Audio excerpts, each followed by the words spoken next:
د خیبر پختونخوا محکمه تعلیم په تعلیمي ادارو کې د استادانو د ښودنو معیار ښه کولو او د ښودنو په طریقو کې موجود نیمګړتیاوې ختمولو دپاره د کنټینیوس پروفیشنل ډیولپمنټ په نوم پروګرام شروع کړی دی.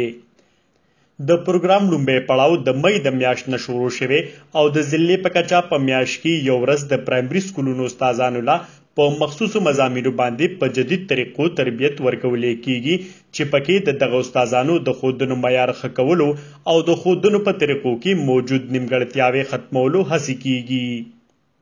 د کنټینیوس پروفیشنل ډیولپمنټ پروګرام په اړه یو تربیت ورکوونکی استاد وایي د محکمه تعلیم لخوا په نصاب کې د بدلون په وجه د پرایمري سکولونو په کچه ډېر استادان په دغه نصاب پوهه نه لري، خو ولې د دغه شان تربیت اخیستو وروستو دغه استادان د دې جوګه شي چې هغوی په سکولونو کې دغه نوی نصاب ښودلی شي. ट्रेनिंग چې ټیچرز لپاره ارینج شوی دی نو ډیفینیټلی فایده به وي که هغه وي امپلیمنټ کړي نو سټوډنټس ته به هم فایده وي. کیدای شي چې کوشش وکړي نو کمې لرې شي، خو زما په خیال د هر یوې ټیچر خپله د میتډ طریقه د هغه خپل ماشوم په سای کې باندې پوهېږي، هغه په خپله طریقه باندې پوهېږي چې زه به څنګه د ماشوم چې کوم دی نو چلوم مخکې. خو که د دوی د اکټیویټي بیسډ لرنینګ ته وګورو نو زه وایم چې ماشوم دپاره فایده مند دی. بلخوا د سکولونو استادان هم د محکمه تعلیم دغه پروګرام ته خوشبینه دي او وايي د تربیت اخیستو وروستو د هغې د ښودنو په طریقو کې موجود نیمګړتیاوې تر ډیره پورې ختم شوي او د هغوی سره سره دا د ماشومانو د بهتر مستقبل دپاره یو ګټور پروګرام دی. دا خو زموږ دپاره ګټور په دې طریقه دی چې کم نوې سکیلز راغلي زموږ سره ډېر ټیچر داسې چې هغه یا میټریکولیټ دي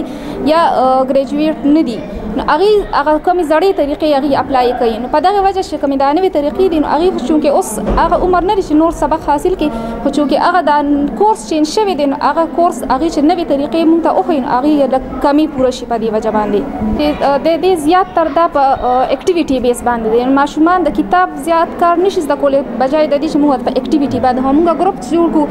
ډېر زموږ سټرینث زیات دی نو موږ په یو ځای یو ماشوم له انډیویجوال هغه نشو ورکولی، انفرادي توجه نشو ورکولی. موږ له ګروپس جوړ کړو کې به موږ اکټیویټي کوو، نو اکټیویټي په ذریعه واړه لږ شوق هم پکې پیدا شو، هغه کار یې لږ په ښه طریقې زده شو، هغه لږ د دماغ ته پروزي. صوبایي محکمه تعلیم د استادانو د ښودنو په طریقو کې موجود نیمګړتیاوې په نښه کولو دپاره د سکول کوالټي منیجمنټ پروګرام آغاز کړی و، ولې په دغه پروګرام کې د پرایمري سکولونو استادانو د ساینس او انګریزۍ په شمول په 3 بنیادي مضامینو په ښودنو کې کمۍ مخې ته راغلې وې، ولې دغه کمۍ لرې کولو دپاره محکمه تعلیم اوس د کنټینیوس پروفیشنل ډیولپمنټ په نوم نوی پروګرام شروع کړی دی.